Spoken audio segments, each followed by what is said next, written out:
ശ്രീ വസന്ത് സിറിയക്ക്. പുറകിലേക്ക് അന്വേഷിച്ചു പോകുമ്പോൾ അമ്പ് കൊള്ളാത്തവരില്ല കുരുക്കളിൽ എന്ന മട്ടിലാണ് കാര്യങ്ങൾ. 2017 എന്തിനാണ് കൊടിമരം മാറ്റിയത്? കൊടിമരത്തിന്റെ അടിവശം ദ്രവിച്ചു എന്ന് എങ്ങനെ കണ്ടെത്തി? ആ കൊടിമരത്തിൽ ഉണ്ടായിരുന്ന അഷ്ടദിക്പാലകരുടെ വിഗ്രഹം എവിടെ? വാജിവാഹനം എന്തിനാണ് തന്ത്രിക്ക് കൊടുത്തുവിട്ടത് എന്ന കാര്യങ്ങളൊക്കെ അന്നത്തെ ദേവസ്വം ഭരണസമിതി സ്വാഭാവികമായും വിശദീകരിക്കേണ്ടി വരും. അജയ് തറയിലും അന്വേഷണത്തിന്റെ റഡാറിലേക്ക് വരികയാണോ? അല്ല ശ്രീ അഭിലാഷ്, നോക്കൂ, അത് ഇപ്പോൾ തന്നെ ശ്രീ അജയ് തറയിൽ നിങ്ങൾ അടങ്ങുന്ന മാധ്യമങ്ങളോട് പലകുറി വിശദീകരിച്ചു കഴിഞ്ഞു. അതായത് അവിടെ കൊടിമരം മാറ്റാൻ തീരുമാനിച്ചത് MP ഗോവിന്ദൻ നായരുടെ ദേവസ്വം ബോർഡാണ്. അപ്പോൾ അജയ് തറയിൽ അടങ്ങുന്ന അന്നത്തെ പ്രയാർ ഗോപാലകൃഷ്ണന്റെ ദേവസ്വം ബോർഡ് അധികാരമേൽക്കുമ്പോൾ ഏതാണ്ട് അവിടെ ഈ തടി അത് എണ്ണത്തോണിയിൽ ഇട്ട് മെരുക്കുന്ന രീതിയിലേക്ക് വരെ എത്തിയിരുന്നു. അതായത് പുതിയതായി വരുന്ന ദേവസ്വം ബോർഡിന് മുൻ ദേവസ്വം ബോർഡ് എടുത്ത നടപടിക്രമം പൂർത്തീകരിക്കുക എന്നുള്ള കാര്യമാണ് ചെയ്യാനുണ്ടായിരുന്നത്. ഇനി ഇതുമായി ബന്ധപ്പെട്ട് ഇനി അങ്ങനെ അല്ലെങ്കിൽ അതിൽ അന്വേഷണം ഉണ്ടാവണമെന്ന് തന്നെയാണ് എൻ്റെ നിലപാട്, കോൺഗ്രസ് പാർട്ടിയുടെ നിലപാട്. പക്ഷെ വാജി വാഹനം എവിടെയായിരുന്നു എന്ന് നമുക്ക് ആർക്കെങ്കിലും അറിയാത്ത കാര്യമായിരുന്നോ? വാജി വാഹനം തന്ത്രിയുടെ കയ്യിലായിരുന്നു എന്ന് ആർക്കാണ് ഇവിടെ അറിയാതിരുന്നത്? പ്രത്യേകിച്ച് പെട്ടെന്ന് കണ്ടെത്തിയ വാജിവാഹനം തന്ത്രിയുടെ കയ്യിലാണ് എന്ന് അറിയുന്നത് എപ്പോഴാണ്?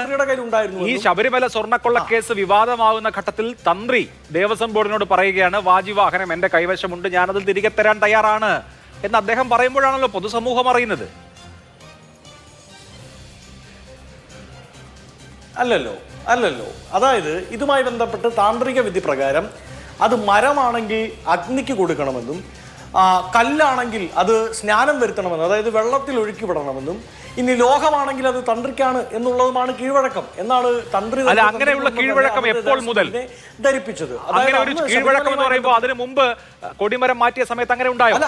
ഈ ചർച്ചയിൽ തന്നെ മുമ്പ് പങ്കെടുത്തിട്ടുള്ള ശില്പി മഹേഷ് വളരെ കൃത്യമായ അങ്ങനെ ഒരു സംഭവമേ ഇല്ല എന്നും 2012 ഈ വാജിവാഹനത്തിന്റെ അവകാശം സംബന്ധിച്ചൊരു തർക്കമുണ്ടായപ്പോൾ ദേവസ്വം ബോർഡ് അസന്നിഗ്ധമായി അത് തന്ത്രിക്കുള്ളതല്ല എന്ന് തീരുമാനിക്കുകയും തന്ത്രി ആ തീരുമാനത്തെ അംഗീകരിക്കുകയും ചെയ്തതാണ് എന്ന് പറഞ്ഞ റെക്കോർഡിക്കലായിട്ടുള്ള ഫാക്ട് നമ്മുടെ മുമ്പിലുണ്ട്. അപ്പോൾ പ്രയാർ ഗോപാലകൃഷ്ണന്റെ ദേവസ്വം ബോർഡ് ഇരുന്ന സമയത്ത് ഇത് താന്ത്രിക വിധി പ്രകാരം അല്ലെങ്കിൽ ആചാരം അനുസരിച്ച് തന്ത്രിക്കാണ് എന്ന് തീരുമാനിക്കുന്നതിന്റെ യുക്തി മനസ്സിലാവുന്നില്ല.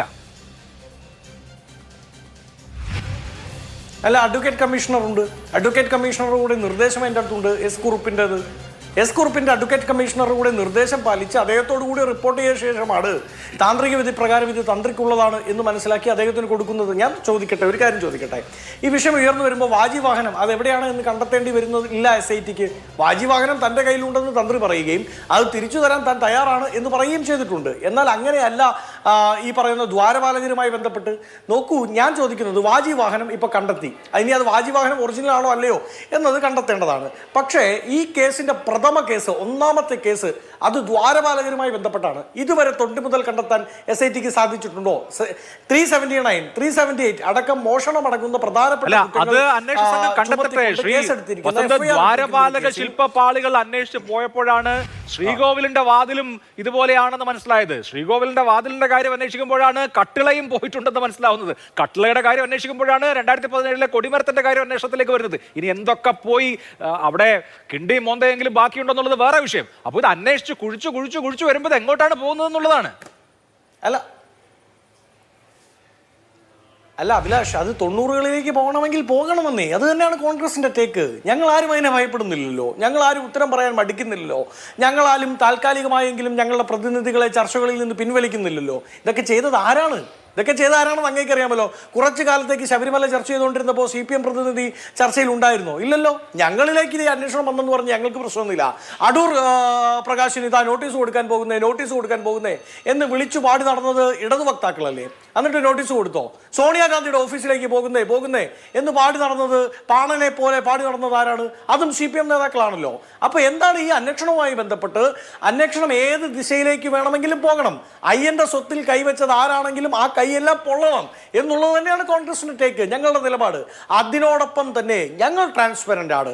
ഞങ്ങൾ അവിടെ കസ്റ്റം അനുസരിച്ചാണ് ഇത് കൈമാറിയതെന്ന് അന്നത്തെ ദേവസ്വം ബോർഡ് മെമ്പർ ശ്രീ അജയ് തറയൽ അടക്കം, പ്രിയപ്പെട്ട പ്രയാർ ഗോപാലകൃഷ്ണൻ ഇപ്പോൾ ഇല്ല, അപ്പോൾ അജയ് തറയൽ അടക്കമുള്ളവർ അത് വ്യക്തത വരുത്തിയിട്ടുണ്ട്. ഇനി അങ്ങനെ അല്ലെങ്കിൽ ആ ടെക്നിക്കാലിറ്റിയിൽ എന്തെങ്കിലും ബുദ്ധിമുട്ടുകൾ ഉണ്ടായിട്ടുണ്ടെങ്കിൽ അതും അന്വേഷണ വിധേയമാക്കട്ടെ, അതും അന്വേഷണ വിധേയമാകുകയും അങ്ങനെ ഒരു കസ്റ്റമില്ല എന്നാണ് ഈ പല സ്വർണ്ണപ്പണികളിലും ഏർപ്പെട്ടിട്ടുള്ള ഇതിൽ റോളുള്ള ശില്പി, അതുപോലെ തന്നെ ആശാരി ജോലി എടുക്കുന്ന ആളുകൾ അവിടെ നിന്ന് പറയുന്നത് അങ്ങനെ ഒരു കസ്റ്റമില്ല എന്നാണ്. കസ്റ്റമുണ്ടോ ഇല്ലയോ അതും അന്വേഷണം പുരോഗമിക്കുമെന്ന് നമുക്ക് മനസ്സിലാവുമല്ലോ.